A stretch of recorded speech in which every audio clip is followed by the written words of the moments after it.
Hisham. Thank you, Vice Chairman, sir. Regarding working of the Ministry on Health and Family Welfare, I wish to speak on 10 points. As I am from Kerala, my first 3 points would be on Kerala. And the first point is on ASHA workers, the silent pillars of public health. Let me start with a story, not of a celebration, but of a suffering. So in Kerala, there are about 27,000 ASHA workers. And these ASHA workers have been on indefinite strike for the past 37 days in torrential rain and scorching sun, and no steps, and in the steps of Secretariat of Kerala. And now ASHA workers have announced that they will go for an indefinite hunger strike from day after tomorrow. Why, sir? Because the honorariums remain unpaid, their wages have not been revised, and their demands are met with silence. Neither the government of Kerala nor the centre has had the willingness to even listen to the concerns of ASHA workers.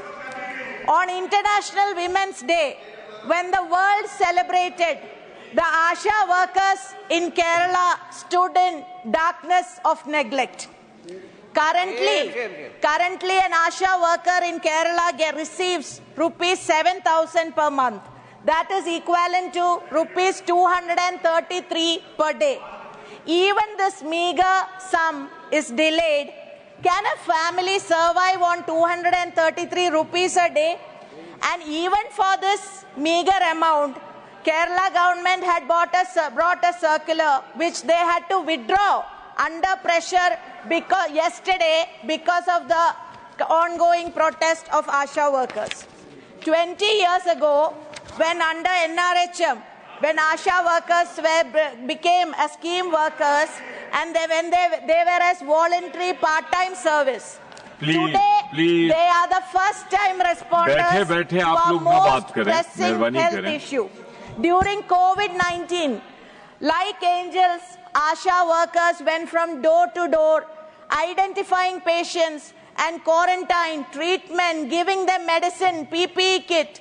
And not just for COVID, they have been at the front line of battle, whether it's dengue, malaria, tuberculosis, cholera, leprosy, Nipah, taking even pregnant women to hospitals and even vaccination. Sir, as a 3-term municipal councillor, I have had first-hand experience and I've watched them from close quarters, and this is not a part-time job, and it is undoubtedly a full-time job.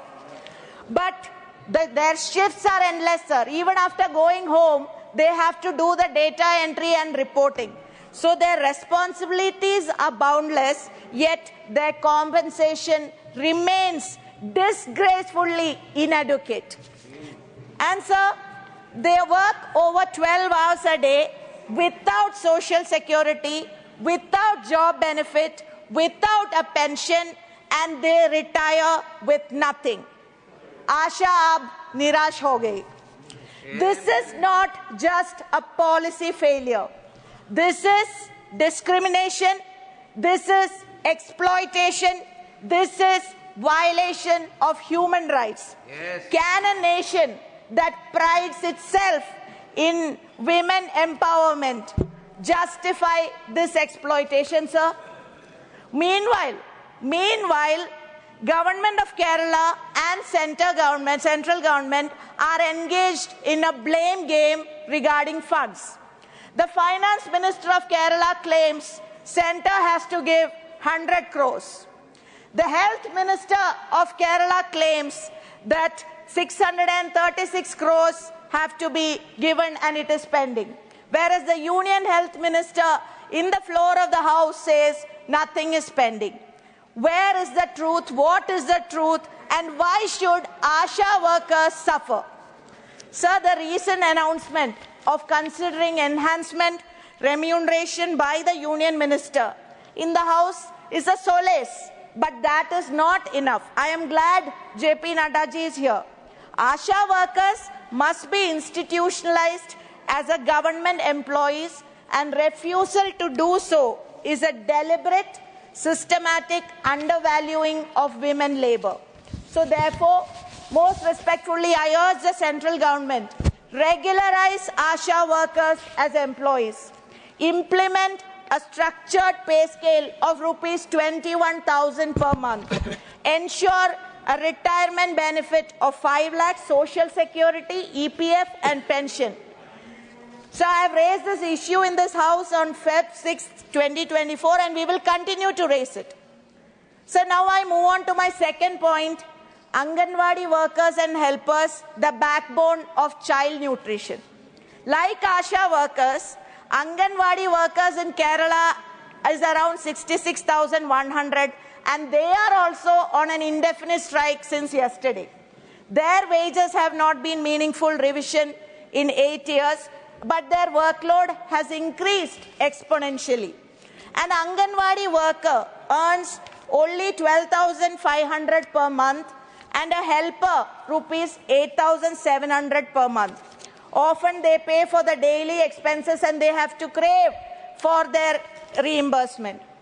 So this is a state-sanctioned injustice. So I urge the central government, treat Anganwadi workers as government employees in line with Supreme Court observation, implement a minimum wage of 21,000 per month, increase retirement benefit to 5 lakhs. So I had raised this issue also in the House on 5th December 2023 and will continue to raise it. So the protest staged by ASHA workers and Anganwadi workers in Kerala is a show of strength, of perseverance, of women power. Jwalikkette Stree Shakti, Unaratte Keralam, Bayakillini Namdellum, Karuttode Viral Chundum.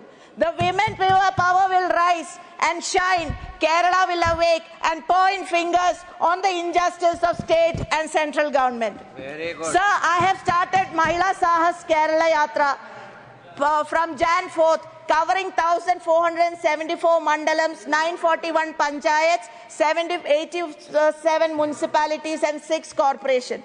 And I want to share here, in 40 days when I traveled to 30 panchayats, in every panchayat, ASHA workers and Anganwadi teachers and helpers, they came and narrated their sad story.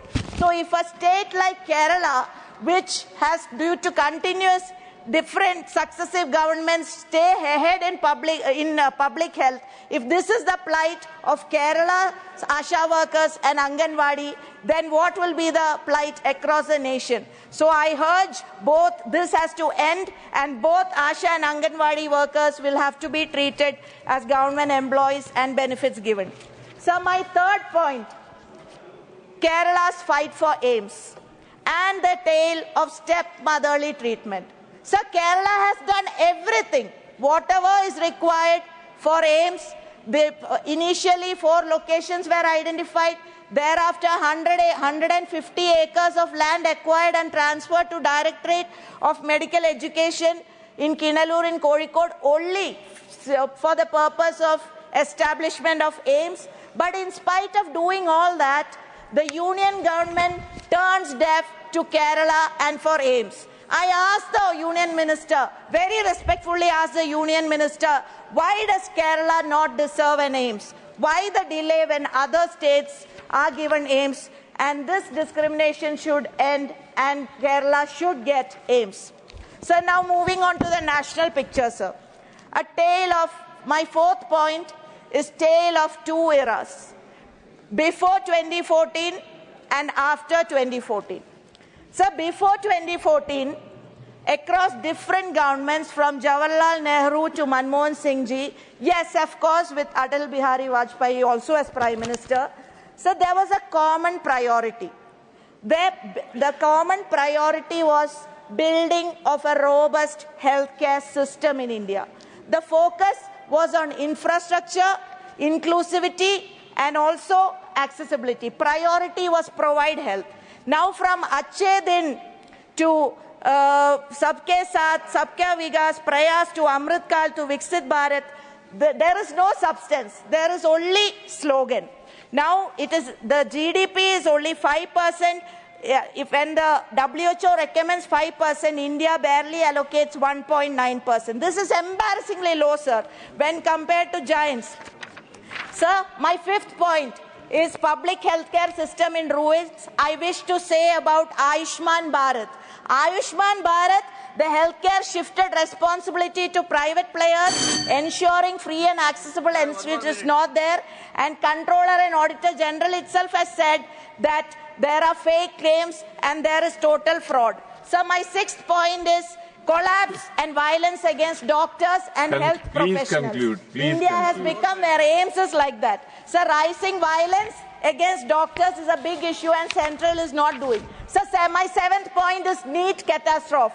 Government promised 10,000 medical seats but can't even conduct the NEET exam. And Union Minister, I hope Naddaji has seen Jairam Rameshji's tweet about what has happened about the postgraduate exam. So my eighth point is unacceptable 18% GST on health insurance. That has to be revoked, sir. That is much, much higher than what people in pay in US, UK and South Africa. My ninth point, sir, drug quality concerns. Whereas our drugs, which being used in Gambia and Uzbekistan, people have lost life. In US, there is people are turning blind eyes, so all that is a big concern. So my final point, if I don't say this, it will be a big loss to the nation. So my final point, India and the WHO, silence is not an option. WHO plays an important role, and even during COVID time, we know what WHO did. Thank you and very President Trump has unilaterally announced the decision to withdraw from WHO.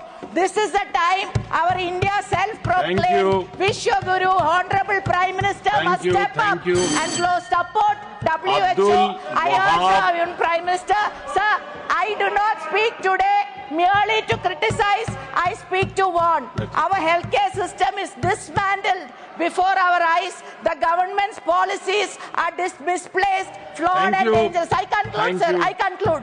People of India deserve better. Thank you very much. Not just slogans, but action. Not just speeches and podcasts, but solutions. Not just promises, but justice. Jai Hind. Thank you. Very good. What is your point of order? Sir, point of order. Rule 239. Lobby.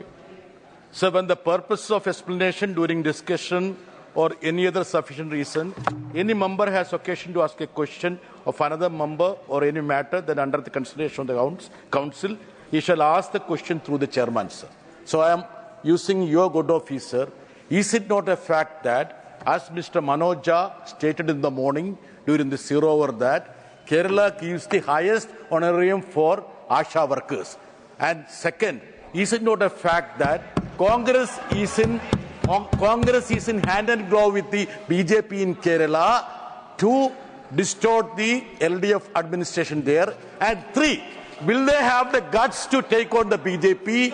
Will they come to Delhi and fight BJP instead of taking on? This is not point of order. Please. Sir, 239. This is not point of order. No point of order. Sir, 239. Yes. Please. No point of order. Thank you. Thank you, sir. Mr. Abdul Wahab. Sir बार बार यही हो रहा है sir. BJP के बाद कांग्रेस की बाद तृणमूल कांग्रेस की टर्न आता. आपने काल भी वो तोड़ दिया था, आज भी तोड़ा. क्यों सर?